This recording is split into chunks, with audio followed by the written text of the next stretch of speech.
Let me tell you something, you will not win this battle with a weak mind. Life is not waiting for you to feel ready. The storms don't ask for permission. The pain doesn't knock before it breaks through the door. So if you're going to rise, if you're going to walk into the life that was meant for you, you've got to be mentally strong. Mental strength isn't about pretending you're not hurting. It's about pushing forward while you're bleeding. It's about standing tall in the middle of the fire and saying, I'm still here. You don't become mentally strong by chance. You become strong by choice. You become strong in the struggle. You become strong in the silence when nobody sees the tears you cry, but you keep on going anyway. Some of you are asking, why does it hurt so much? Why do I have to fight so hard? Let me answer you with truth. Because what you carry is valuable. And anything of value will always be tested. Diamonds don't form without pressure. Gold doesn't get purified without fire. So if you're going through it, that's not proof you're weak. That's proof you're worth it. You've got to stop negotiating with your fear. You've got to stop letting your emotions tell you who you are. Your emotions are indicators, not dictators. You don't quit because you're tired. You rest, then you rise. Being mentally strong doesn't mean you do it alone. It means you learn how to draw strength from the right people, from the right wisdom, from a higher source. You stop depending on your own limited understanding and tap into something greater. Today is not the day to fold. Today is the day to rise up. Because mentally strong people don't wait for conditions to be perfect. They move forward in faith. They act while it's hard. They speak life while everything around them looks dead. So when the pressure builds, don't break. When the world turns silent, don't stop speaking life. When your mind tries to quit, remind it, I am stronger than what I feel and I am built for what I face. Mental strength is not something you stumble upon. It's not inherited like eye color, and it's not handed to you because you showed up. Mental strength is forged, and it is forged in the fire of adversity. You don't get strong in comfort. You don't get resilient in luxury. Muscles are not built in stillness. They are developed under pressure, through resistance, through pain, and through tension. And just like physical strength comes from bearing weight, mental strength comes from bearing life. We all want the glory. Very few want the grind. We pray for strength, but then curse the process that brings it. We ask for patience, but despise the waiting room. But let me tell you something today. The waiting room is the training ground. The valley is the classroom. And adversity, that's the gym for your mind, your faith and your character. You see, it's when life gets hard that we find out what we're made of. It's when the road disappears beneath our feet and we're left standing on faith alone. That's when strength is born. Not when everything is going right. Not when everyone's cheering your name, but when no one sees your struggle, when no one understands your pain, and you still choose to keep going. Peels back the layers of pretense. It removes the distractions. It forces us to confront who we really are, not who we want people to believe we are. When the job disappears, when the friends walk away, when your plan falls apart, that's when you discover the fight inside of you. That's when your inner grit gets activated. That's when your knees may buckle, but your soul starts rising. It's easy to say you're mentally strong when the bills are paid, the relationships are good, and your body is healthy. True strength isn't tested in ease. It's tested in chaos, in crisis, in loss, in betrayal, in disappointment. That's when your strength is proven. And hear this, every time adversity knocks you down and you rise again, you're not just getting back up the same. You're getting up stronger, wiser, tougher. There's a resilience building in you. You're learning how to breathe in broken places.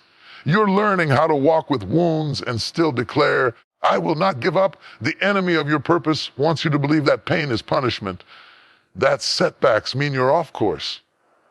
But sometimes that setback is the very thing that sharpens your focus. Sometimes that closed door is divine protection. Sometimes the thing you thought would destroy you is actually the thing that develops you. Pain is a strange teacher. It teaches without a syllabus. tests without a warning, but oh, how it refines you, how it teaches you to let go of ego, how it pushes you past your limits, how it forces you to find strength beyond your strength. Some of the most mentally strong people walking this earth don't look like it. They may not speak loudly. They may not have accolades, but they've endured storms that would have crushed others. They've survived losses that would have silenced lesser spirits, and yet they rise quietly, faithfully, boldly. That's what adversity does. It grows quiet giants. Mental strength is not always loud. It's not always celebrated. Sometimes it's simply that one decision to get up one more time, to show up one more day, to believe one more time, even after being disappointed again and again. And listen, adversity is not the enemy. Your reaction to it determines its power over you. The moment you stop running from it and start learning through it, that's when transformation begins. That's when the shift happens. You stop asking, why me? And you start asking, what's in this for me to grow? So if you're walking through adversity right now, don't let shame creep in. Don't let fear take the wheel. This moment is not the end. This moment is the beginning of your evolution. The breaking is making you. The crushing is shaping you. The silence is strengthening you. Let this be the season where your pain births purpose. Let this be the moment where your struggle builds stamina. Let this be the fire that doesn't consume you but refines you into someone unshakable. I know the weight feels heavy. I know the nights feel long. I know the tears fall in silence when no one is watching. But keep going. Keep showing up. Keep choosing to believe that something is happening inside of you even when everything around you looks the same. Because strength is not just about pushing through the moment. It's about pushing until the moment breaks. Until your breakthrough meets your persistence. Till your struggle bows to your spirit. Every great story of victory has chapters of adversity. Every strong mind was first broken, bruised, and built back again. Every warrior you admire didn't avoid the battle. They embraced it and were forged in it. So you were stronger than you know, stronger than you feel, stronger than your circumstances. And if you let it, this adversity won't just be the thing that hurt you. It will be the thing that helped you rise. Mental strength is forged in adversity. Let the fire do its work. Let the pressure shape your power. Let the struggle birth your strength. And when it's over, when the smoke clears, you'll look back and say, it was in the breaking that I found my becoming. Your emotions are real. Your feelings matter. Let's start there.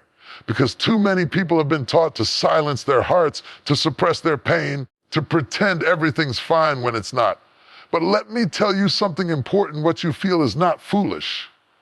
What you feel is not weakness. Your tears are not a problem. They are proof that you are a live human and deeply connected to what matters. Yes, your emotions are valid. You are allowed to feel hurt. You are allowed to be angry. You are allowed to grieve, to be confused, to feel fear, to be overwhelmed. We don't heal by pretending. We heal by processing.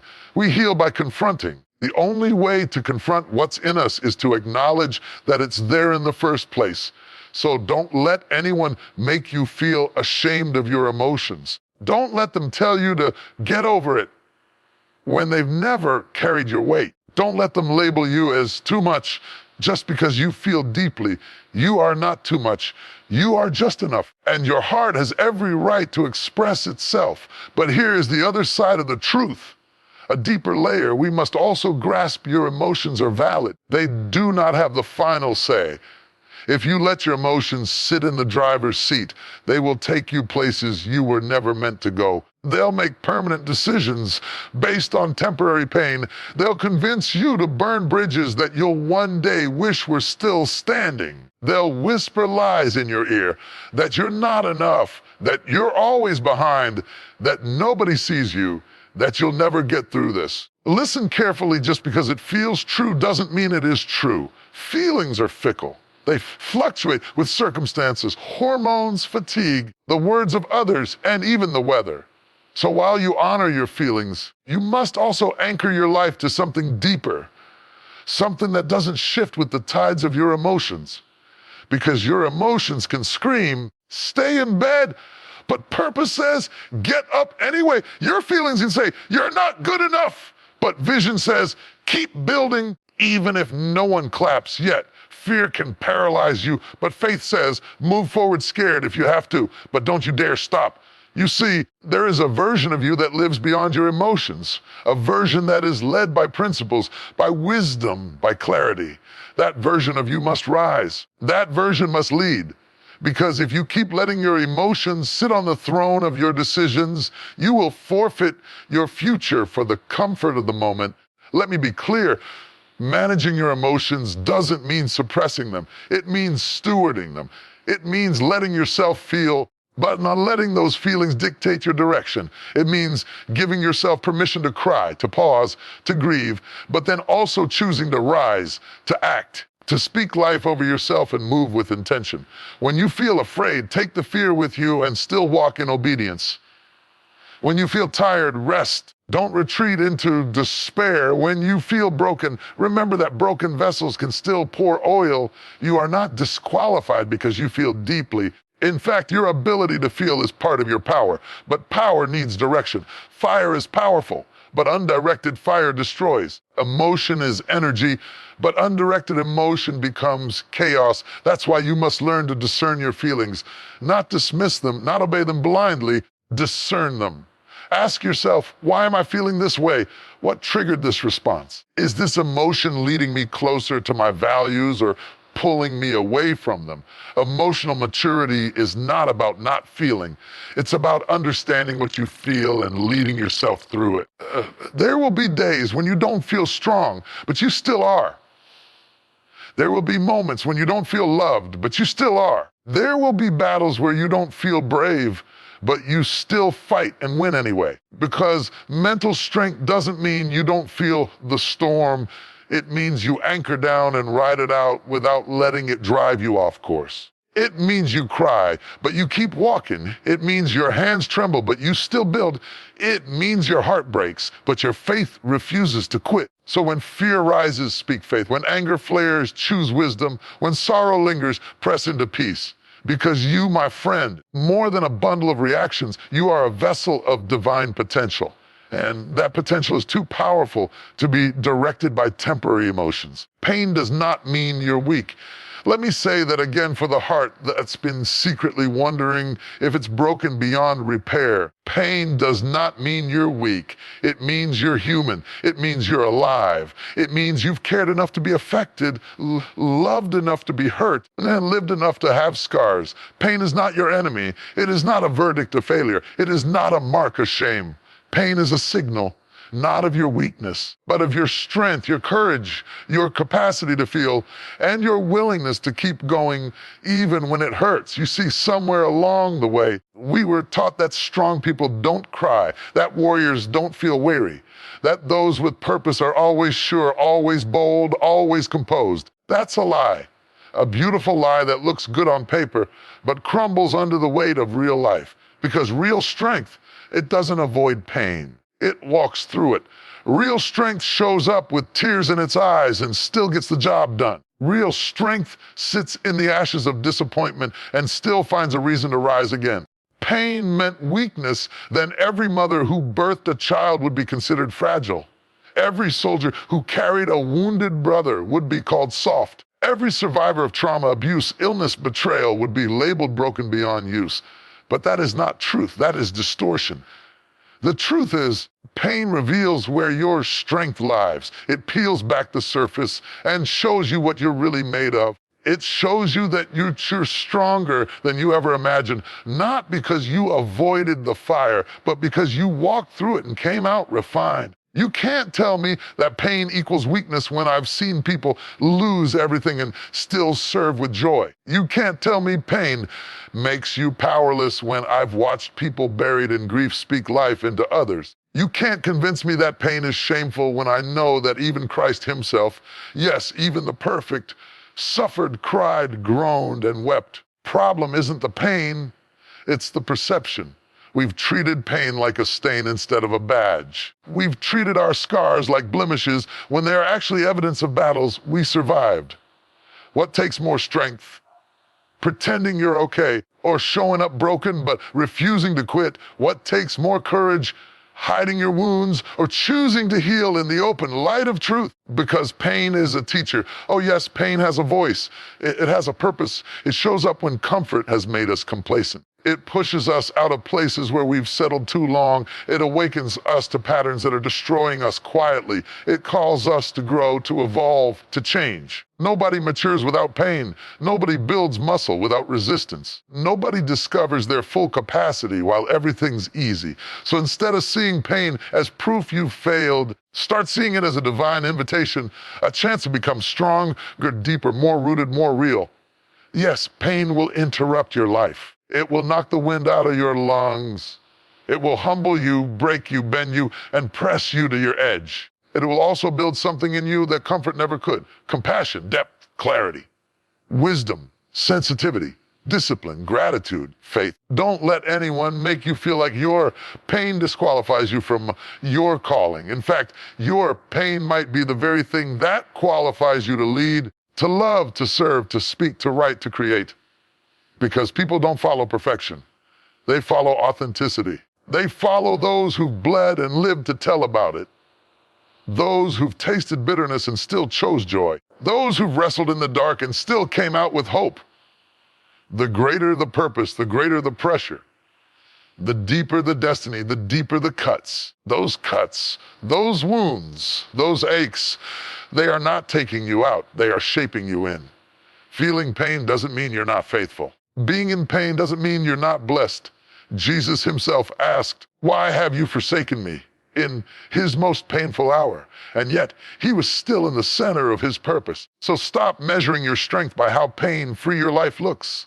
Start measuring your strength by your endurance, by your decision to show up, by your choice to keep loving after loss, keep trusting after betrayal, keep giving after being used, keep believing after delay. You don't need to hide your pain.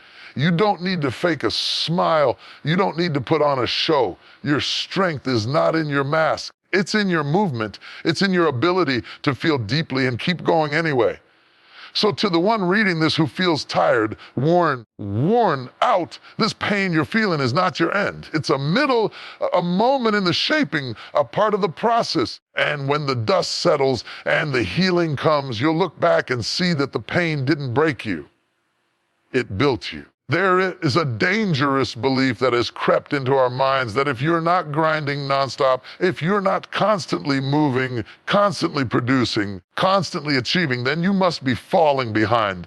That if you pause, you'll be replaced. If you stop, you'll be forgotten. But that is a lie, a trap. Trick of exhaustion that keeps you busy but broken, moving but empty. You can't pour from an empty cup. You can't run on fumes forever. You can't carry the weight of the world on your shoulders and expect to keep standing if you never take time to breathe. Even God, after creation, rested on the seventh day, not because he was tired, but because he was modeling a rhythm, a principle, a law of life. You were not created to run nonstop. You were created to move in rhythm, in flow, in balance. So yes, rest when needed. Lay down the burden for a moment. Step back from the battlefield. Turn off the noise. Take off the armor. Let the tears fall. Let your soul exhale. You are allowed to pause. You are allowed to be human. Don't you confuse rest with retreat. Don't you mistake stillness for surrender. Don't you think for 1 second that because you had to stop, your purpose has stopped too. The pause is not the end. The rest is not the finish line. It's the reset. It's the recalibration. It's the silence before the roar. Sometimes the most powerful thing you can do is not to fight harder, but to sit down and let your strength be restored. You are not less powerful because you're tired.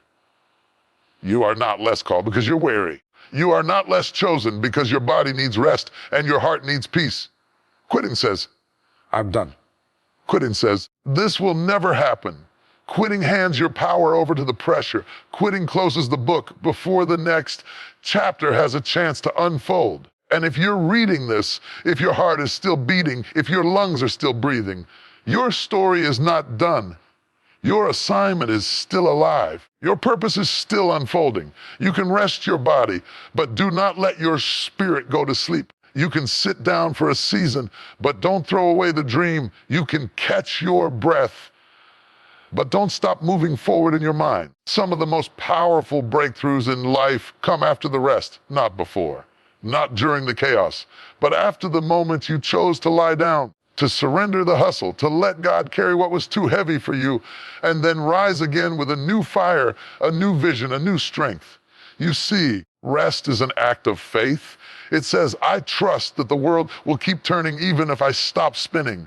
I trust that what's for me will not pass me. I trust that I don't have to earn my worth with nonstop effort. And if you've been carrying something heavy, a dream, a grief, a ministry, a calling, family, and you feel like your strength is running out, hear this loud and clear. It's okay to rest, but don't quit. Don't throw away what you've prayed for just because it got hard. Don't cancel your destiny because the journey has been long. Bury your potential under fatigue. Instead, lean into the rest. Let it heal you. Let it restore you. Let it remind you of why you started. Let it awaken you to what matters most. There comes a point in your journey where your own strength won't be enough. Your own drive, your own motivation, your own determination, they will run out. Not because you're weak, not because you lack vision, but because you were never designed to carry everything alone. You were never meant to be self-sufficient to the point of isolation. Even the strongest vessels need refilling. Even the boldest hearts need mending. Even the most driven souls need direction. Too many of us are trying to pull life out of things that have no life in them. We're trying to draw confidence from comparison, trying to pull validation from applause, trying to fill spiritual emptiness with material gain, trying to fix heartbreak with distractions, trying to overcome deep wounds with shallow relationships, trying to fight soul-level battles with flesh-level tools.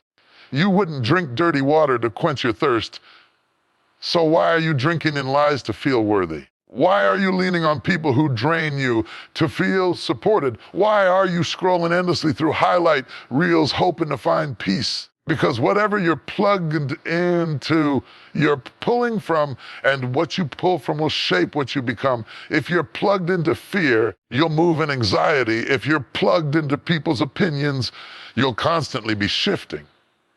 If you're plugged into performance, your identity will rise and fall with your productivity. That's why it matters where your strength comes from, because life will test you. Life will press you. Life will push you to the edge. And when that happens, you need more than hype. You need more than temporary motivation. You need more than surface level affirmations. And yes, part of that strength can come from your faith, your unshakable belief in something greater than yourself. But let's make this practical too. Drawing strength from the right sources means surrounding yourself with the right voices. It means identifying what feeds your soul, what clears your mind, what steadies your emotions, what realigns your spirit.